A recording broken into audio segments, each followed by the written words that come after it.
Hello everyone and welcome back to the Film Podcast YouTube channel. I'm going to be doing the Wednesday review this week on the film The Martian. So The Martian is based off the novel by Andy Weir and it stars Matt Damon along with other stars such as Sean Bean and Sebastian Stan, I think his name is.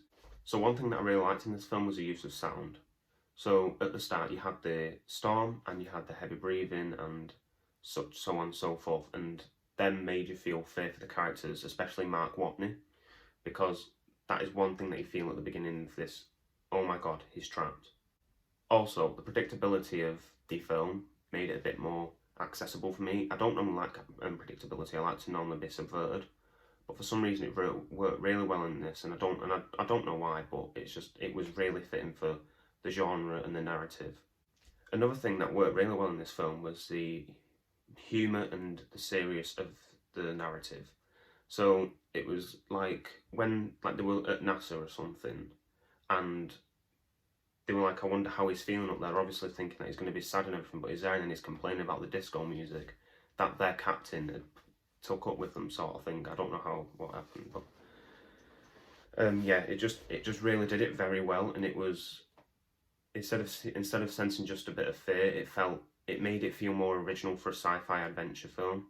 Also, another thing that I really liked was the intertextual references to other media text. I'm not very good at remembering characters' names, but Sean Bean's character I loved because I just love Sean Bean. And one thing that I really did like was a reference to Lord of the Rings, because the plan that they had made, that this kid had made, like predicting how they could get Mark back.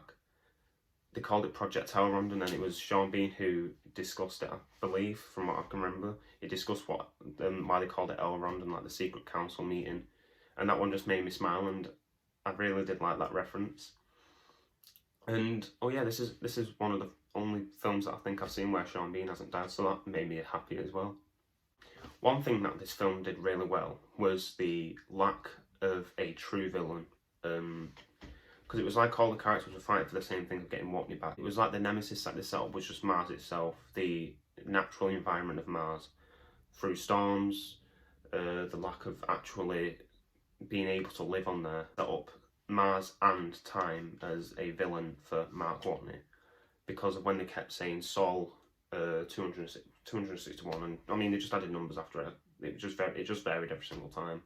So one thing that I really liked about this film as well was the start of the cast, and I was really blown away because I mean this film was released in 2015, and I was watching it in 2020, and I just realised all like the different, like the variety of Marvel actors that were in there.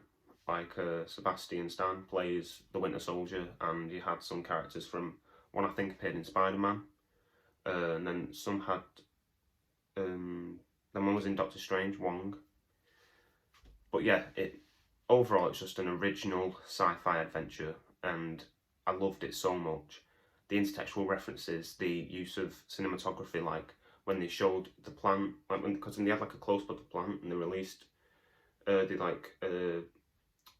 the word? They mirrored it at the end when Matt Damon's character Watney was sat on the bench and he looked down and saw the plant. But yeah, it was just overall it was an amazing film, and I would probably give it a 10 out of 10 if I was to give it a rating. Another thing that I really liked about this film was the way that they conveyed emotions to the audience through the different film form techniques such as sound, cinematography. Like the main things that really really made me feel the emotions was like the silence of space and the fear of it. I've always liked Ridley Scott as a director, because this is who directed The Martian, and it was like the use of silence and the disco music and the cinematography of the plant that just created it's just the little things that made the emotions of fear, hope, happiness, sadness, sorrow.